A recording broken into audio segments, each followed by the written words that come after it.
জব্দ আৰু অবৈধ বালি খনন বন্ধৰ লগতে ইণ্টাৰষ্টেট ট্ৰান্সপৰ্টেশ্যন ফি সংগ্ৰহৰ সন্দৰ্ভত প্ৰতিক্ৰিয়া প্ৰকাশ গোলাঘাটৰ ৰেঞ্জাৰ কীৰ্তিকমল ডেকাৰ। আমি ছাৰৰ নিৰ্দেশ মৰ্মে যোৱা 30 তাৰিখৰ পৰা 30 জুনৰ পৰা আমি বৰ্তমানলৈকে 23 তাৰিখলৈকে প্ৰায় 17টামান মিল আমি জব্দ কৰিবলৈ সক্ষম হৈছোঁ। তাৰ ভিতৰত আপোনাৰ ইলিগেলো আছে আৰু কিছুমান লিগেল মিল আছে, কিন্তু তেওঁলোকৰ ধৰি লওক আমাৰ যোনটো প্ৰেছক্ৰাইব লিমিট আছে তাতকৈ তেওঁলোকে অলপ বেছিকৈ মানে মেচিনটো ব্যৱহাৰ কৰি আছিলে। আমি সেনেকুৱা মেচিন কিছুমান চিজ কৰিছোঁ। এতিয়া ধৰি লওক আমি ৰিচেণ্টলি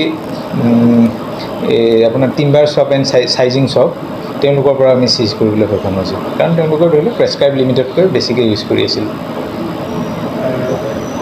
গোলাঘাট জিলাখনৰ কোন আচলতে অঞ্চলত বেছিকৈ আচলতে এনেকুৱা অবৈধ মিল আপোনালোকে জব্দ কৰিব পাৰিছে? বিশেষকৈতো আমি দেৰগাঁৱৰ ফালৰ পৰা বেছিকৈ অবৈধ মিল পাইছিলোঁ। আমি অবৈধ মিল তাত প্ৰায় 30ৰ পৰা 40টামান আমি ভাঙি দিছোঁ, আৰু তাৰ বাহিৰেও আমি প্ৰায় 13-14টামান আমি চিজ কৰিবলৈ সক্ষম হৈছোঁ। কিমান লিগেল আচলতে মিল কৰিছে? ইলিগেল আৰু ইলিগেল ইলিগেলটো আছিলে, আমি যোনখিনি মানে গম পাইছিলোঁ, আমাৰ সূত্ৰৰ মতে যোনখিনি গম পাইছোঁ প্ৰায় 30 কিমান আছিলে। আমি গোটেইখিনিতে সোমাইছোঁ। তাৰপিছত তেওঁলোকৰ ফাউণ্ডেশ্যন এইবিলাক গোটেই ডেষ্ট্ৰয় কৰি পেলাই থৈ আহিছোঁ। আৰু কিছুমান ধৰি লওক তেওঁলোকে গম পাই গৈছে যে মানে এইবিলাক আমাৰ কি এটা অভিযান চলি আছে, সেয়েহে তেওঁলোকে মানে আগতে কিছুমানে সলগাই থৈ দিছে। কিন্তু আমি এনেকুৱা কৰিছোঁ যাতে তেওঁলোকে আৰু ভৱিষ্যতে সেইটো লগাবলৈ 10 বাৰ ভাবিব লাগে, সেনেকৈ পৰ্যায়লৈ আমি থৈ আহিছোঁ। বানৰ ভয়াৱহতাৰ মাজতে এচাম মানে কাঠ মানে যি মানে চোৰাং কাৰবাৰ কৰা ঠিকাদাৰে মানে চুৰ কৰিবলৈ এৰা নাই। বহুদিনে আপোনালোকক জব্দ কৰিবলৈ সক্ষম হৈছে। কোন অঞ্চলত আচলতে কেনেধৰণে আচলতে আপোনালোকে জব্দ কৰিলে? এইকেইদিনত বাৰু আমি তেনেকৈ পোৱা নাই, কিন্তু এইকেইদিনত আমি মিলৰ ক্ষেত্ৰত পাই আছোঁ। সেই আপোনাৰ 23 তাৰিখে আমি আমি খবৰ পালোঁ যে তেওঁলোকে মানে সেনেকৈ মনে মনে চলাই থাকে। তাৰপিছত গৈ আমি সেনেকৈ জব্দ কৰিলেগৈ তেওঁলোকৰ পৰা 2টা মিল। তেওঁলোকৰ 2টা মেচিন আছিলে ধৰি লওক, কিন্তু সেই 2টা বৈধই মিল আছিলে, কিন্তু তেওঁলোকে আপোনাৰ প্ৰেছক্ৰাইব লিমিটতকৈ ওপৰত ব্যৱহাৰ কৰি আছিলে। সেইকাৰণে আমি সেইকেইটা চিজ কৰিবলৈ বাধ্য হ'লোঁ। ভিডিঅ' ফুটেজত আমি দেখিছোঁ নদীৰ পাৰত এটা যিটো আপোনালোকে জব্দ কৰিছে, সেই মিলটো কোন অঞ্চলৰ কোন ঠাইত? নদীৰ পাৰত। এতিয়া যে আপোনাক কৈছোঁ অলপ আচ্ছা, এইটো মিল নহয়, একচুৱেলি এইটো আপোনাৰ চেণ্ড এক্সট্ৰেকশ্যন মেচিন, মানে পাম্প হয়। এইটো এতিয়া আপোনাৰ মোৰ গাটো অলপ বেয়াই আছিলে, তাত সত্ত্বেও মই যেতিয়া খবৰ পালোঁ এনেকুৱা চলি আছে বুলি, তেতিয়া আমি DFO ছাৰৰ নিৰ্দেশত আমি গোটেই ষ্টাফখিনি গৈ পেলাই আমি কালিয়নী নদীত এটা চেণ্ড এক্সট্ৰেকশ্যন মেচিন, মানে ৱাটাৰ পাম্প সেনেকুৱাই হয়, সেনেকুৱা এটা আমি জব্দ কৰিবলৈ সক্ষম হৈছোঁ। জব্দ কৰি আমি এতিয়া বৰ্তমান বকিয়াল বিট অফিচত আমি কাষ্টডিত ৰাখিছোঁ। অসম চৰকাৰে আপোনালোকক যিটো এটা মানে টেক্স কালেকশ্যন কৰিবলৈ এটা নিৰ্দেশ দিছিলে, যিটো মানে ইণ্টাৰ ষ্টেট ট্ৰেন্সপৰ্টেশ্যন যিটো ফিজ, গতিকে সেই ফিজবিলাক কিমানখন ধৰক আচলতে ট্ৰাক বালি ট্ৰাক কোন অঞ্চলৰ পৰা আচলতে জব্দ কৰিলে টোটেল ধৰক কিমান আপোনালোকে এমাউণ্ট হ'ব?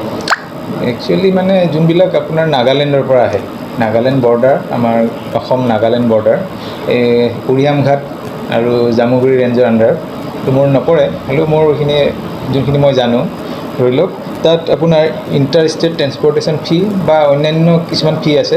সেই ফিখিনি মিলি আপোনাৰ খুব সম্ভৱ আমি 13 তাৰিখৰ পৰা ষ্টাৰ্ট দিয়া গৈছে। এতিয়া 25 তাৰিখলৈ আমি পুনৰ গোটেই মান্থ ইয়েৰ এণ্ডিং হ'ব, আমাৰ কালেকশ্যনটো আৰু বাঢ়িব। বিভিন্ন সংবাদ মাধ্যমত আচলতে দেখা যায় যে অবৈধ বালি খনন বা শিল মাফিয়াসকলৰ বেছি দপদপনি চলিছে। গতিকে আপোনালোকৰ তেনে ক্ষেত্ৰত আপোনালোকে কেনেধৰণে পদক্ষেপ মানে হাতত লৈছে? বহুতে কয় যে আপোনালোকৰ কিবা বুজাবুজি মানে থাকে নেকি, এনেকুৱা ধৰণৰ আমি মন্তব্য কেতিয়াবা শুনো। এই ক্ষেত্ৰত আপুনি কি কৰিব? নাই, মই অহাৰ পৰাতো এইটো বুজাবুজি ছিষ্টেমটো বন্ধ কৰাই দিছোঁ।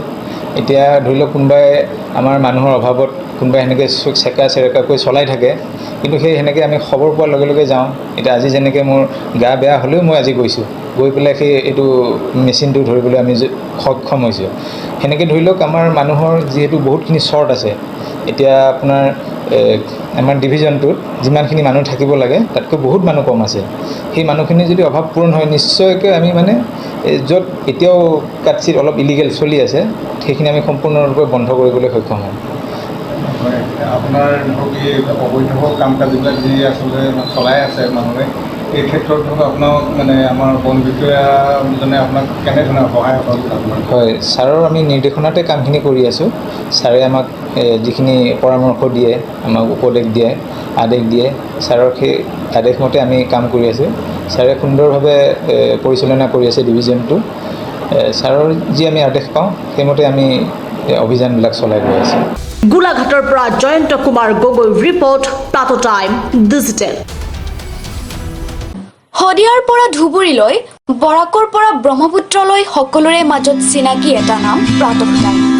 থলুৱা ভাষা, কৃষ্টি আৰু সত্য বাতৰিৰ আধাৰত প্ৰতিষ্ঠিত খবৰ প্ৰাতঃ টাইমৰ প্ৰতিটো বা বাতৰি পুংখানুপুংখভাৱে চাবলৈ Facebook, YouTube, website, Twitter, Instagram আৰু ব্লগাৰ পেজত লাইক আৰু ফ'ল' কৰক।